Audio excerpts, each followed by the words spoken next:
Stop and frisk. In this section, we mainly discuss how we can establish a reasonable suspicion. We know police need a reasonable suspicion to make a stop. But how can we establish a reasonable suspicion? That is an issue. The court in this regard makes a distinction between known informant and unknown informant. If the informant is a known informant, if someone would go to the police to provide police with some information, the police probably could more easily establish reasonable suspicion based on that information. Because if that is a known informant, we know police would know who that person is. If a person is providing false information, the person would bear responsibility. So usually people would not really show up in police station and provide false information deliberately. But if that is unknown informant, for example, if we have this anonymous information sent to the police, and then there is a more issue as to how we can, under what circumstances we may establish reasonable suspicion based on this anonymous information. Because the police would not know who is providing the information, and then it is possible someone may provide false information. So mainly, the court in the following several cases mainly address the issue as to under what circumstances the police may establish reasonable suspicion based on anonymous information.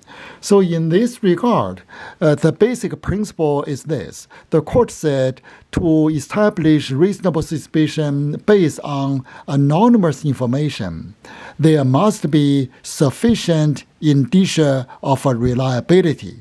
By this sufficient indicia of reliability, the court meant what the court meant by this sufficient indicia of reliability is that the police must have something to verify the veracity of the information.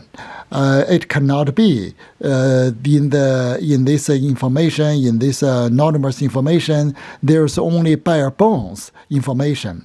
So let's look at some of the cases the court decided. I think that we would be better able to understand what the court meant by this. First one is Florida versus JL. In this case, and then there is information, there is anonymous information. Someone called the police saying that there is a black youth in a plaid shirt at a bus stop, and he was carrying a gun. So that is really the information coming to the police, and then the police actually showed up at this bus station. Indeed, the police saw there was a black youth over there, and then the police stopped him, frisked him, and indeed the police found the gun. So the issue is whether this phone call to the police, just telling the police there is a black youth at the bus stop in a plaid shirt and he has a gun, if this kind of information, whether this kind of information would be sufficient to establish reasonable suspicion. The ruling of the court is, in this information, there is no sufficient indicia of reliability. Mainly, what the court meant was, if this kind of information was given to the police, and then the police would show up at the bus stop, and then the police would see this person over there, there is nothing for the police to verify. So the police could not in any way corroborate anything to establish the indicia of reliability, because the police would not know whether this information is reliable or not.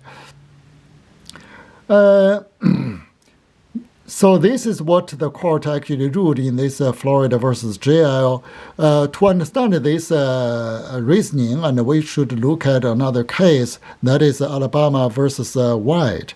In this case, once again, it was also anonymous information. Someone called the police saying that there was a woman who was dealing with drugs, and then in the information, the informant told the police where the woman lived, the woman's apartment building, the car she was driving, and at what time the woman would come out of her building, and then which motel she would be going to for this drug dealing. So the police actually went to this apartment building, and then the police actually verified all the information. Indeed, in this building, this woman, this apartment building, the woman actually came out of the building. The woman actually went to the car, fitting the description in the information. And then she was driving in the direction of the motel. So that is really, we have this information. The police could verify this information to make sure this information is accurate. So because in this case the police could corroborate the information provided by the anonymous informant, so the court said in this case there was sufficient indicia of reliability. Once again, this is really very similar to the police establishing probable cause based on this totality of the circumstances test. In this Alabama versus White, we know because the information provided to the police was there was a woman dealing with drugs, and where she lived, and what kind of car she was driving, and which motel and she was going to go. So of all this information, we understand there are several items of information in this information provided by the informant, and the police could verify where the woman lived, what kind of car the woman was driving, and which hotel she was going to. The only thing police would not know was whether the woman was carrying drugs or not. So once again, if in this maybe 4 items of information provided, and the police could corroborate, could verify 3 of them, and then the probability was high. The last item of information that the woman was dealing with drugs would also be true. So that is what we mean by indicia, sufficient indicia of reliability. There must be some information for the police to verify the information. It could not be only bare bone information saying that there was a black youth in a plaid shirt standing at the bus stop. He had a gun, and then if you had that kind of information, the police would show up at the bus stop. The police would see the person standing over there. There is nothing else for the police to verify whether this information was accurate or not. So that is what we mean by this. We need this sufficient indicia of reliability. The next case is more recent case, that is Navarrete versus California. In this case, a motorist reported to the police by calling 911. The woman said she was run off the road by a truck.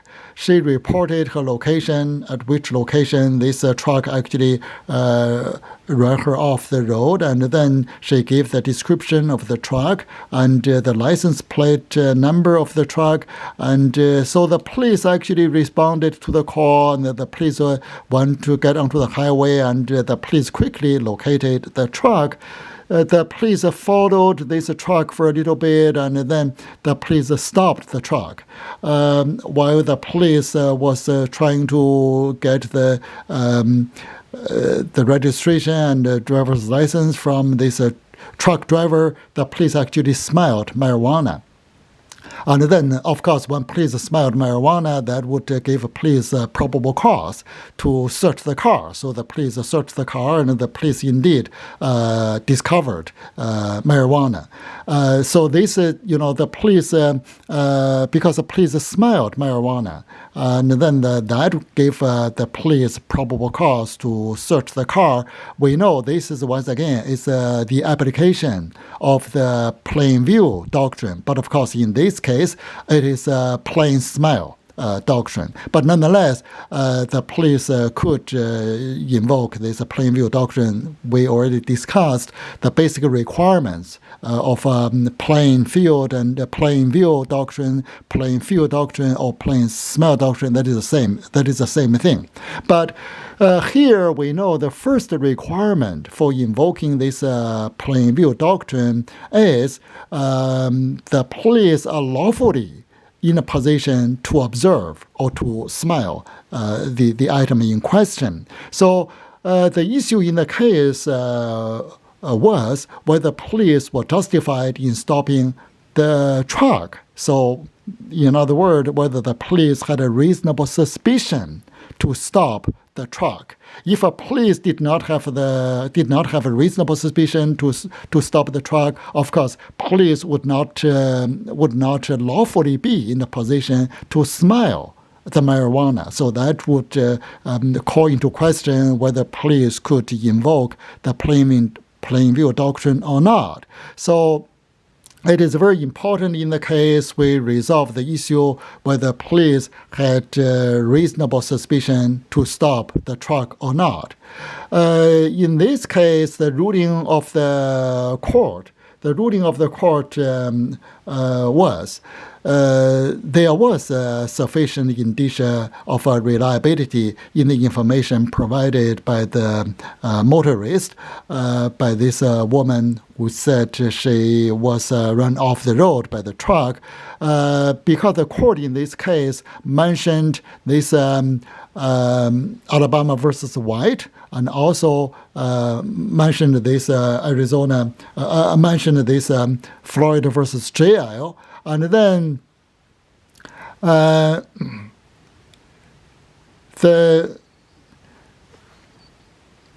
the ruling of the court was, and what happened in this case actually was more like what happened in Alabama versus White than what happened in Florida versus JL. So based on that, the court in the case ruled there was a sufficient indicia of reliability, because the court said the police could verify all this information provided by the motorist. And of course, the court also mentioned, because the person called this 911, and usually the person would not call 911 unless the person indeed believed there was the information was accurate. So that is what happened in this California case. The next case we want to discuss is this Illinois versus Wardlow. And in this case, and the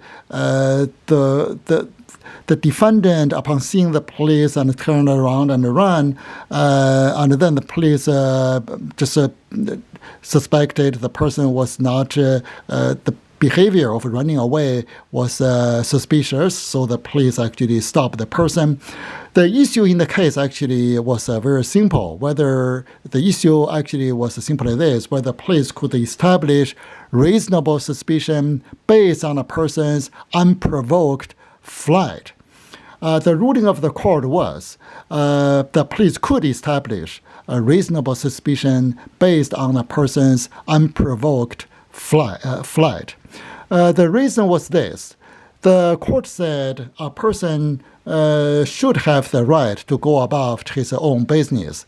But the court said if you go about your business, and in the case of the defendant, and then you should continue to go, and if you're going forward, you should continue to go forward. Why? When you see the police and you turn around, you run, and then that is just the opposite of going about one's own business, because the person wanted to turn around to run instead of continue to trying to do what he planned to do. So the court said because of that, the behavior was suspicious, so the police could establish reasonable suspicion based on a person's unprovoked flight.